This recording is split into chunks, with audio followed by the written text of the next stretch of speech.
Welcome back. We are answering your questions, and we're going to jump right back into it because we have a lot and we only answered two. So Shannon, you have another one for me. I sure do. So it's another deferral question. I think this is a popular topic these days. Yes. Um, my question is, if you're not accepted ED or EA to your first choice school, is it better to be deferred or waitlisted?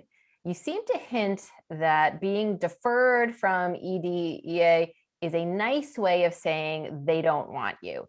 Is waitlisted any better, or does it depend on every school and how many they take off the wait list? And then my second question is, if you are waitlisted, what guidance do you have for what to put in a letter of continued interest if you don't necessarily have any new awards or things to tell them about?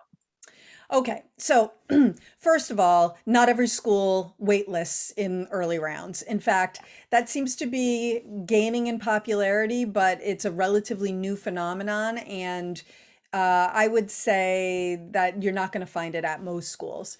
But if there is a school where they both defer and waitlist, what would be better? Deferral is absolutely better. A waitlist means they're not considering you in the regular decision round, and if at some point they do need to pull students off the wait list, then now you're on the wait list. But to me, that's a nice way of saying no. Yeah.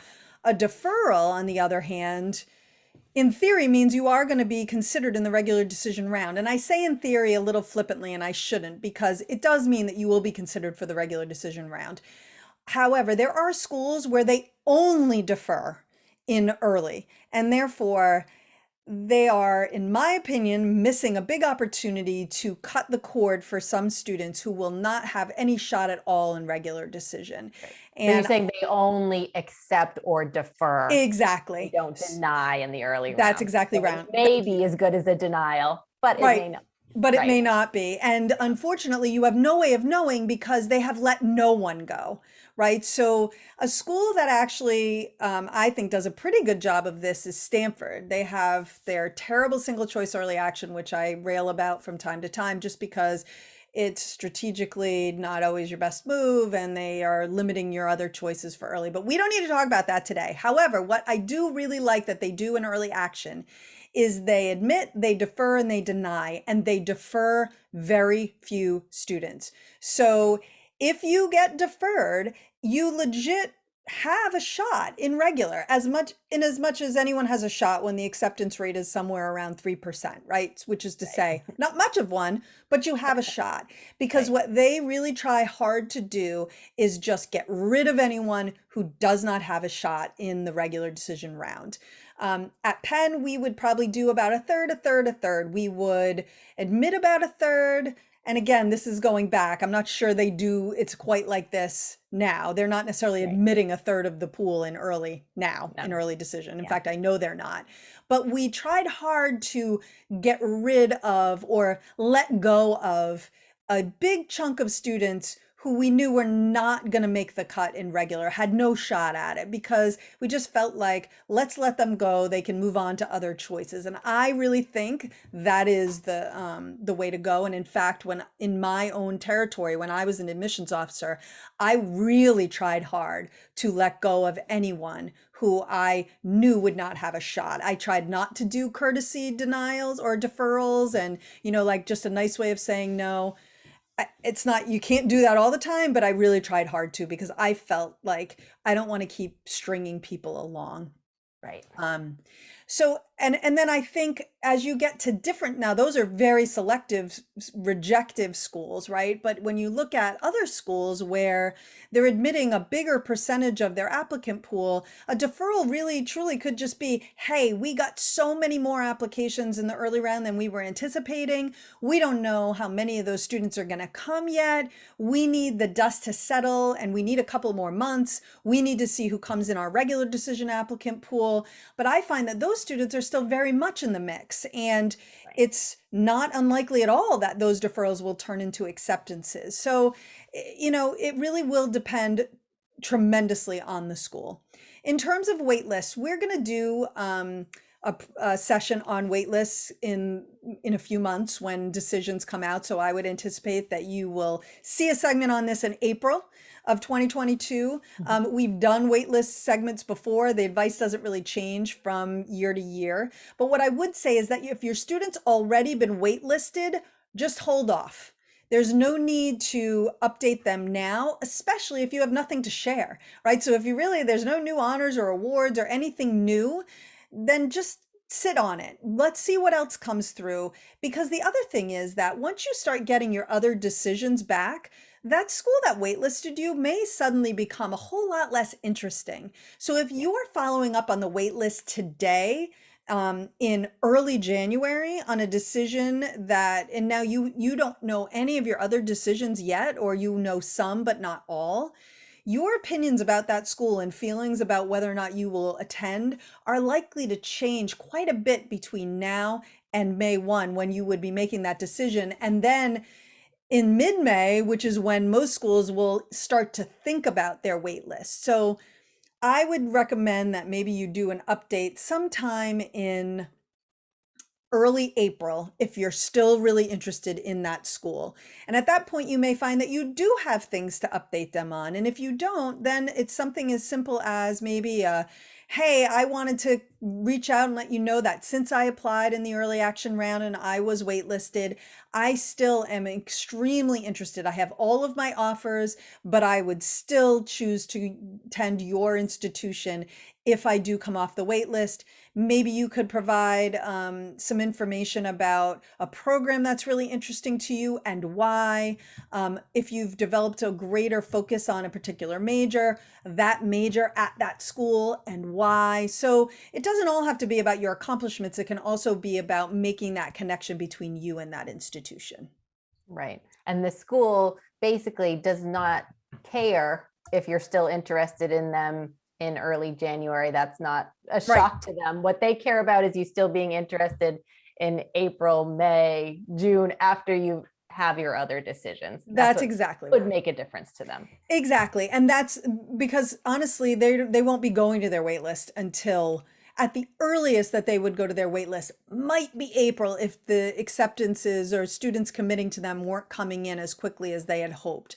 But that's the earliest that they would be going to their wait list. So they're focused on the rest of their class right now. If you're on the wait list, they're not thinking about you at this moment. So let go and don't think about them at this moment, and you can always come back to it. All right, Shannon, I have a question for you. On the CSS profile, it asks how much we plan to pay for our daughter's educational costs. What amount should we use? Our expected family contribution, the amount we've saved, or something else? So this is my very favorite question on the CSS profile, or it's my favorite question to talk about. How about zero? How much would we pay? How about zero? That's our hope. You're right, exactly. Yeah, because I feel like a lot of the time we're saying, the schools aren't trying to trick you in any way. Just be honest, just they're not reading between the lines. Here's a question where I think they are kind of reading between the lines, or you may be surprised at how they're looking at this question because it's not something that's sort of out there. So with that question, they do ask on the CSS profile of the family, how much do you expect to contribute to your child's year in school? And what the schools may do with that question, and different schools treat this question differently. And of the two schools I worked at, one looked at it one way, one looked at it the other. And I think these are the two main ways schools may look at it. Some schools just ignore that question. So really doesn't matter at all what you put. They don't care. They're skipping over it. But other schools, and this is what one of the schools I worked at did, they will go through all their calculations using their standardized formula, come up with an expected family contribution. Then they will look at what you, quote unquote, I'm making air quotes for folks not watching the video. They'll look at what you offered in that question. If you offered more money than what they calculated your contribution to be, they may use your offer as their expected contribution. So if this school, let's say they went through the formula, calculated this family can pay $10,000 a year. That's what we'll use in determining financial aid eligibility. Oh, but they said they were expecting to pay $20,000 a year. We'll use $20,000 as their expected family contribution. So just be aware of that potential treatment when you're answering that question. I would say you don't want to risk offering more than what your expected family contribution is. So, you might want to do an expected family contribution calculator, use that kind of as your guide.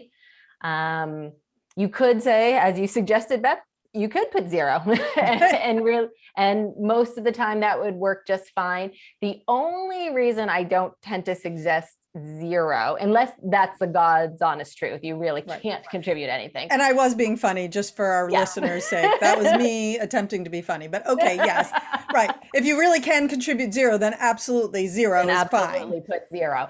If you make $300,000 a year and the school sees you expect to contribute zero, in most circumstances, honestly, it would be fine. It wouldn't change anything. But if for whatever reason you ever had to go back to that school and appeal for additional funding, bring up special circumstances, ask them to be more generous with you. They don't love seeing a zero for that question. It just kind of puts the financial aid officer in kind of the wrong mood, and where they'll say, really, you make $300,000 a year, you can't come up with $100 for your kid, anything? It's really zero. It annoys them. You don't want the financial aid officer being annoyed when they're reviewing your appeal. So I generally suggest offering up something, but don't risk going over your expected contribution, because the school may then use that as your contribution, and you want that contribution to be as low as possible.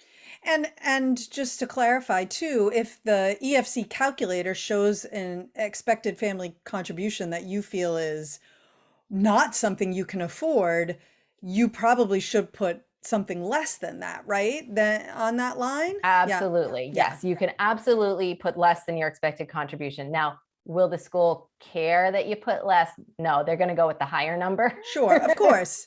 But yeah, absolutely. And it does go back to the sort of general recommendation of be honest there, put what you think you can actually put. The school will likely say, sorry, we think you can contribute more, and that's the number we're going to go with. But in any case, you don't want to risk going above the school's number. Right. Yeah, exactly. Okay. I think that's very helpful. I didn't know any of the answers to that question, so now I do. All right. What do you got for me? One more for you, from Andrea. She says that, I know from previous podcasts that it is advantageous to take a foreign language throughout high school. Does Latin check this box, or is it seen as a lesser choice due to the lack of a spoken component? I've never thought about this. Great question.